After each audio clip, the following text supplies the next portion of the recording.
প্রস্তাবিত বাজেটকে এক হিসাবে বলা যায় বাস্তবসম্মত, আর কি বা করার আছে। আবার অন্যভাবে বলা যায়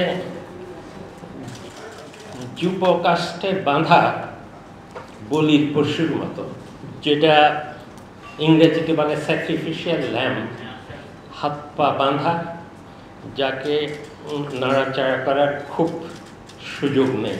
আমি বাজেটের কথা বলছি, অর্থমন্ত্রীর কথা বলছি না। তিনি আমার শিক্ষক ছিলেন এককালে, অল্প সময়ের জন্য হলো ঢাকা বিশ্ববিদ্যালয়।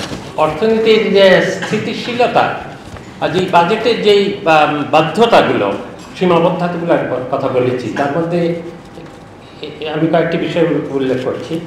সার্বিকভাবে অর্থমন্ত্রী বলেছেন যে সার্বিকভাবে বিষয়গুলো একটা আরেকটার সাথে জড়িত বলে এটা একটা জটিল বিষয়।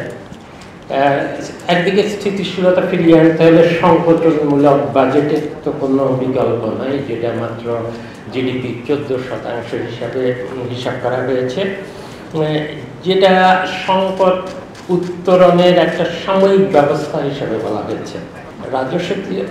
রাজস্ব জিডিপির যেই বর্তমানে এত নিম্ন হার, সব উন্নয়নশীল দেশের মধ্যে একটি নিম্নতম হারের মধ্যে অন্যতম,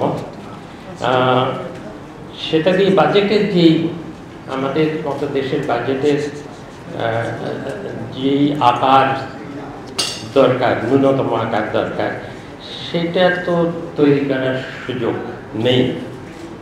আবার মূল্যস্ফীতি এবং বৈদেশিক লেনদেনের ভারসাম্যহীনতার বিষয় যদি বিবেচনা করা হয়, তাহলে ঘাটতিও সীমিত রাখতে হবে। সেটা IMF বলুন আর অন্যভাবেই আমরা চিন্তা করি না কেন, যার ফলে সামাজিক সুরক্ষা, শিক্ষা, স্বাস্থ্য এসব খাতে প্রয়োজনীয় উন্নয়ন ব্যয় সংকুলন করা কঠিন।